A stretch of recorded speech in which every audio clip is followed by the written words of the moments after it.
네, 우리 성경 말씀 히브리서의 말씀 보도록 하겠습니다. 히브리서 11장 21절의 말씀을 보도록 합니다. 신약 성경 히브리서 11장 21절 한 절의 말씀만 보도록 하겠습니다. 앞에 화면에도 나와 있으니까 우리 보시면서 같이 한 목소리로 이 말씀을 읽도록 합니다. 있습니다. 믿음으로 야곱은 죽을 때에 요셉의 각 아들에게 축복하고 그 지팡이 머리에 의지하여 경배하였으며. 아멘. 우리 21절 한 절의 말씀 읽었습니다. 할렐루야. 오늘은 2월의 둘째 주일입니다. 부정 연휴 기간 중이죠. 연휴의 즐거운 시간들을 잘 보내시고 계신 줄로 믿고, 우리 오늘도 옆 사람과 함께 서로를 축복하면서 인사하도록 하겠습니다. 사랑합니다. 축복합니다. 평안하시기 바랍니다. 우리 같이 한번 인사하도록 합니다. 사랑합니다. 축복합니다. 평안하시기를 바랍니다. 평안의 축복 저와 여러분 삶에 있어지기를 예수님 이름으로 축원을 드립니다. 어떤 목사님이 구약의 모세 오경 속에 나오는 하나님이 주신 율법에 대해서 연구를 하다가 아주 신기한 결과를 얻었습니다. 여러분들 혹시 하나님이 주신 계명이 모두 몇 개인 줄 아십니까?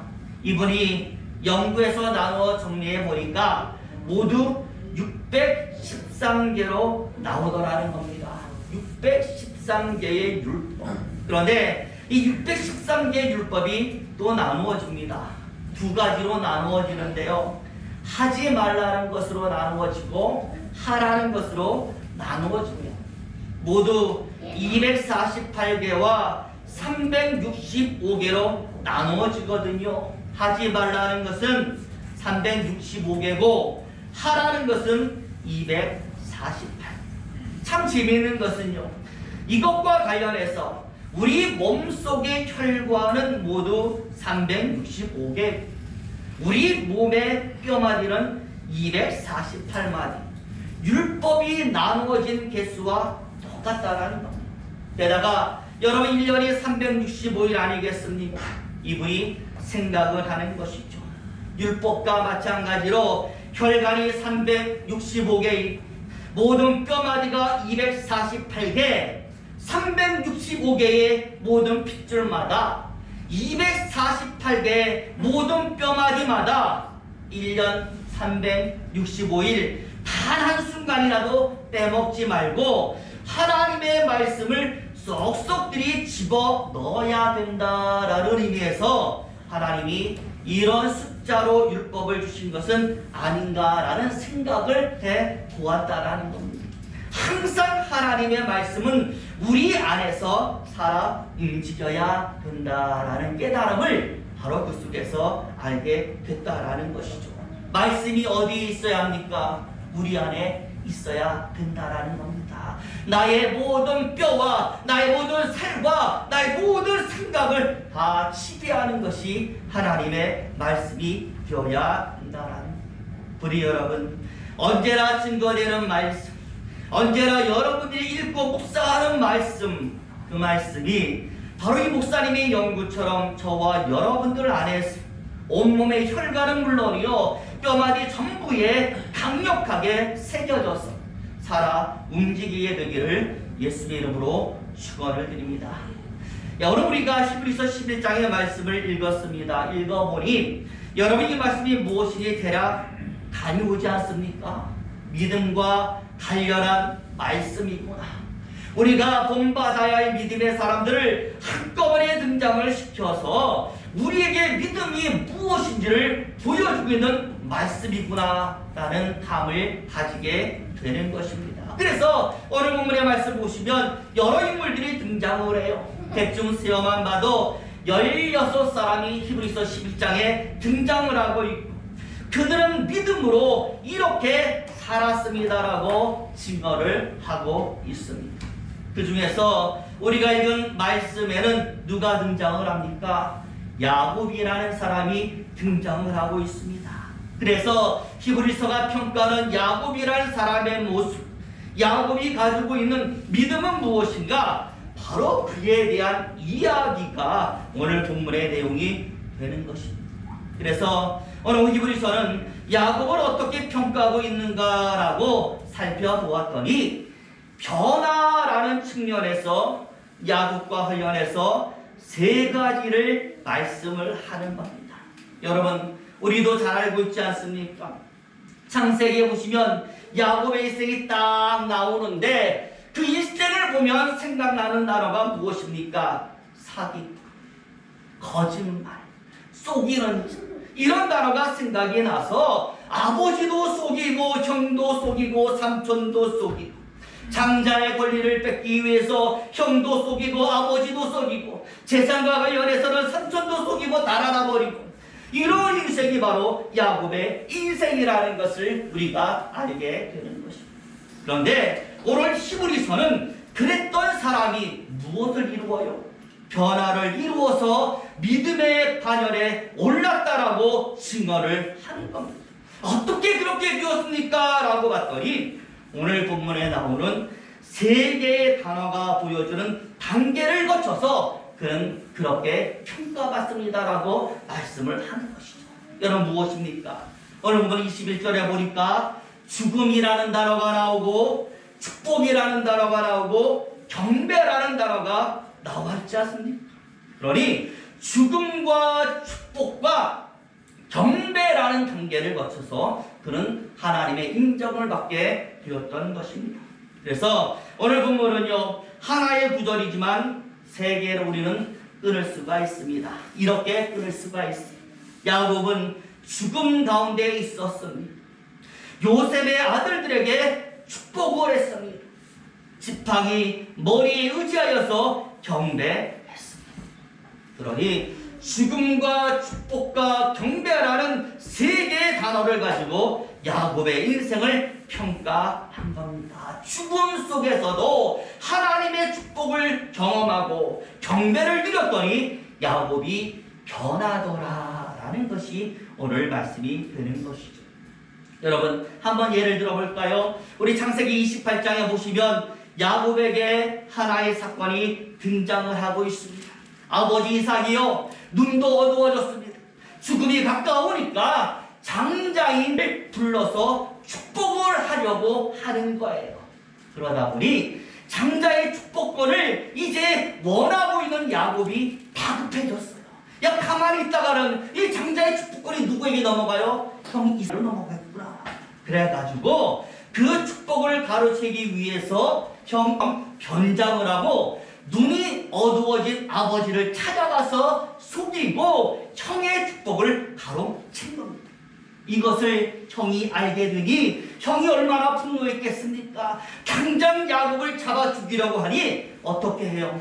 도망을 가는데 급히 도망치다 보니까 맨몸이에요. 가진 것이 없어요. 갈 곳도 없어요. 광야에서 밤을 맞이하는데 거기서 무엇을 느끼는 겁니까? 죽음의 위기를 느끼게 되는 거예요. 자기를 방어할 무기도 없잖아요. 돈도 없잖아요. 가진 것도 없잖아요. 굶주렸어요. 그러니 이런 광야에서 그냥 야곱을 놔두면 죽고마는 거예요. 그런데 바로 이때 어떤 일이 나타나느냐? 하늘에서 하나의 환상이 나타나는데 하늘문이 쫙 열려서 하나님의 사자가 사다리를 타고 하늘을 오르락 내리락 하는 것이 야곱의 눈에 목격이 되는 거예요. 순간 깨닫습니다. 야, 이런 불보지, 이런 광야에서도 하나님은 역사하시고 임재하신 거라는 것을 깨닫게 되니까 돌연 대고 자던 돌을 세워놓고 거기서 누구에게? 하나님께 기도하면서 경배를 했다. 어디서든 역사하는 하나님, 나에게도 역사하소서, 지금 하나님이 필요합니다라고 부르짖었고 바로 그곳에서 자신을 보호하시고 축복하시는 하나님을 느꼈고 그분의 역사를 찬미하면서 경배를 했다라는 거예요. 그리고 그 주신 힘으로 일어서서 삼촌을 찾아가서 생을 이어갔다라는 것 아니겠습니까? 그러니 죽음 같은 위기 속에서도 누구를 만나요? 하나님을 만나고 경배하며 찬미하며 야곱은 예배를 했던 것입니다. 하나의 사건 속에서 죽음이 나오고 축복이 나오고 경배가 다 나오고 있다는 거죠. 두 번째로요, 여러분 또 하나의 사건이 어디 나와 있습니까? 창세기 32장에 나와 있는데 아마 여러분 다 아실 것입니다. 일명 약복강 나루의 사건이 그 속에 나와 있어요. 마찬가지 아니겠습니까? 누구의 문제로? 재산의 문제로 삼촌과 다툼이 생겨가지고 이제 야곱이 도망을 치는데, 안 그래도 화가 나 있는 이 삼촌, 그 집안에 무엇을 훔쳐요? 드라빔, 신주단지잖아요. 신처럼 모시는 그 드라빔을 누가 훔쳐요? 야곱의 아내가 훔쳐서 같이 달아놨으니 눈이 뒤집힌 삼촌이 군대를 이끌고 누구를 죽이고자? 야곱을 죽이고자 쫓아온다라는 거예요. 그러니 앞에는 무엇이 있어요? 강이 가로막고 있고 뒤에서는 삼촌이 쫓아오고 강을 건너야 되는데, 강 건너면 또 누가 있습니까? 아직 화가 풀리지 않은 형 에서가 이 소식을 듣고 군대를 이끌고 이미 강 건너에서 뭐하고 있어요? 다 대기하고 있으니 완전히 사면초가. 바로 여기서도 야곱은 무엇을 느끼는 것입니까? 죽음을 느끼게 되었다라는 겁니다. 정말 여기서 내가 죽게 되었구나. 그런데 바로 여기서도 누가 등장을 하느냐? 하나님이 딱 등장을 하고 있었고, 그 하나님을 목격한 야곱이 거기서 누구를 붙들느냐? 하나님을 붙들었다라는, 밤새도록 하나님을 놓지 않고 붙들면서 씨름을 했다라는, 하나님 나를 축복해 주세요. 축복하지 않으면 절대로 내가 놓지 않겠습니다. 보내드릴 수 없습니다라고 매달렸다라는. 결국 여기서 야곱은 하나님의 약속을 바라니었고 축복을 얻어서 살아나게 되는 것 아니겠습니까? 다시 한번 죽음의 상황이 축복의 상황으로 변하고 경배하는 모습으로 나타나고 있었다라는 겁니다. 그런데요, 이게 한두 번이 아니에요. 자기의 딸 디나가 강간당했을 때도 이런 일이 나타났고, 계속해서 야곱의 인생에는 이런 시험과 이런 예배와 이런 경배와 이런 하나님의 만남으로 야곱의 인생이 계속 변화되어 갔다라는 것입니다. 결국 이러한 삶과 체험을 통하여 야곱은 하나님의 사람으로 변하였고, 결국 야곱에서 누가 되는 겁니까? 이스라엘로 변화되었다라는 것입니다. 저와 여러분 마찬가지인 줄로 믿습니다. 삶을 통하여 만나는 하나님과의 체험을 통하여서, 그것이 질병이든 문제든 어려움이든 좋은 기쁨의 체험이든 설사 죽음 같은 긴박한 상황 속이라 해도 잊지 않고 내가 하나님을 향하여 기도하고 찬양하고 예배하고 경배 드리면, 우리가 드는 이 기도가, 이 찬양과 이 예배가 쌓이고 모여서 우리의 믿음은 만들어져 가는 겁니다.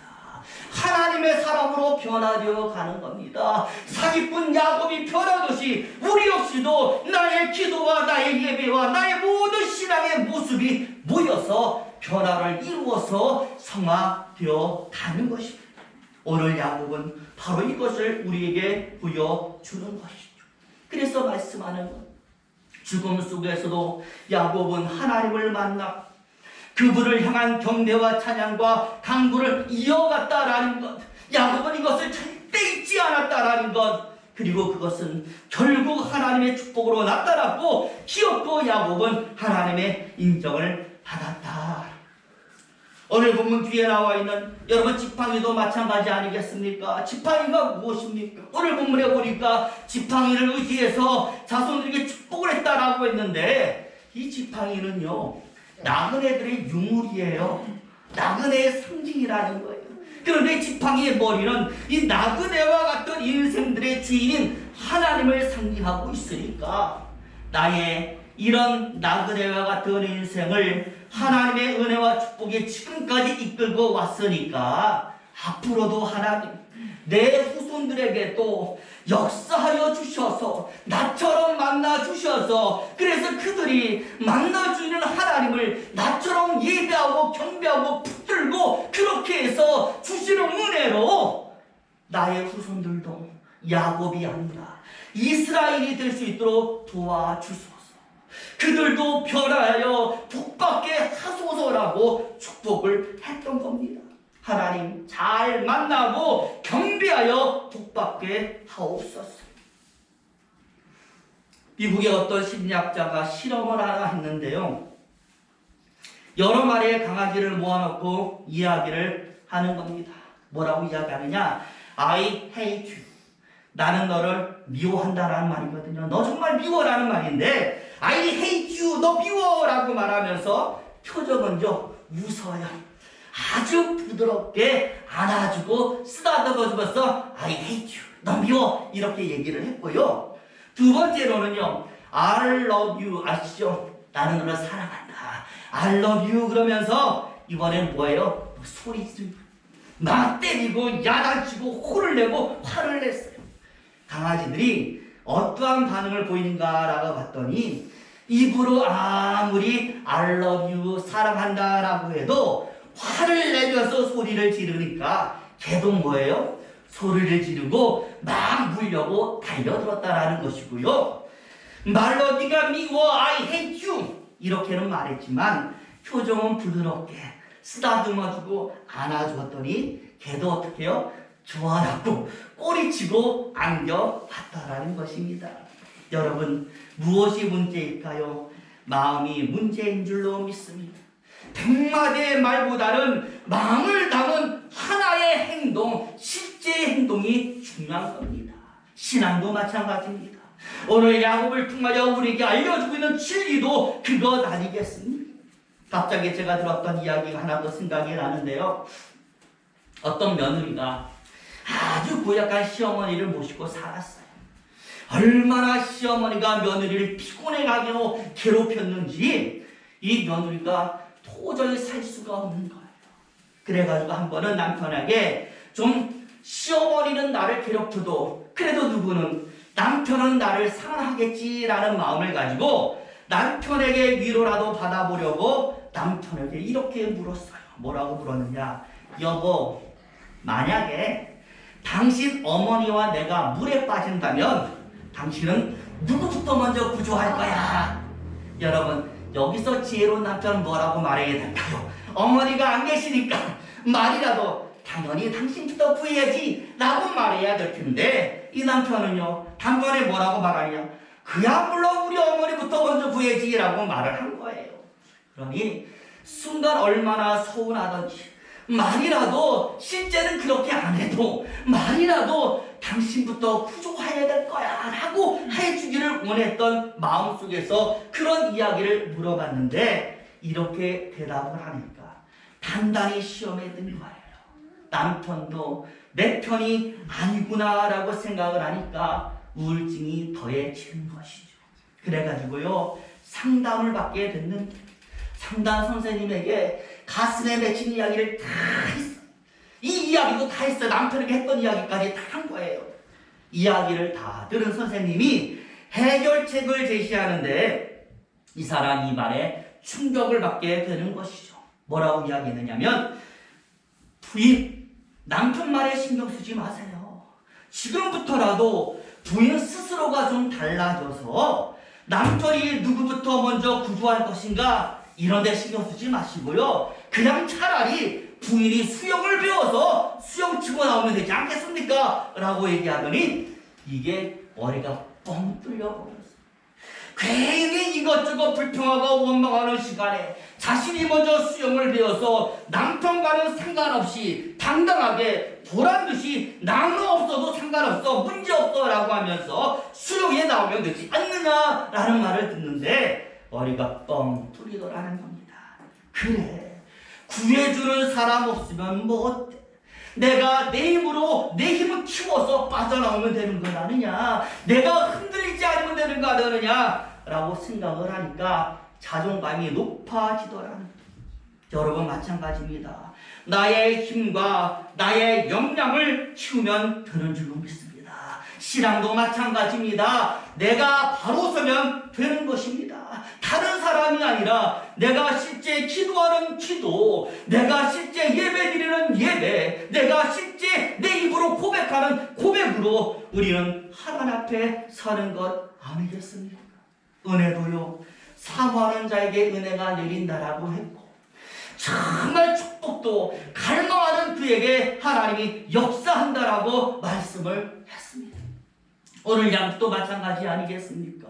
비록 사기꾼 같던 인생을 살았지만 그 치열한 삶 속에서도 야곱은 누구를 잊지 않아요? 하나님을 잊지 않았기 때문에 어려울 때도 어디를 찾아가요? 하나님 찾아가고 베델을 찾아가고 기도하고 예배하고 경배하고 하나님 만났고, 그것이 쌓이고 쌓여서 무엇이 되는 겁니까? 믿음이 된 거예요. 신앙의 사람이 된 것입니다. 이스라엘이 키웠다라는 것입니다. 저와 여러분, 내가 하는 겁니다. 내 역량을 키워가는 것입니다. 그러니 부디 어떠한 상황 속에도 부르짖는 나의 부르짖음, 기도하는 나의 기도, 예배드리는 나의 예배로 나는 하나님께 나아간다라는 것을 부디 기억하여 주셔서 여러분들의 모든 시간 속에, 앞으로 남겨진 모든 시간 속에서 이 진리대로 어디서든 하나님을 찾으셔서 만나시고 그 하나님과 더불어서 멋진 인생을 영유해 가시기를 예수의 이름으로 축원을 드리겠습니다. 기도하겠습니다.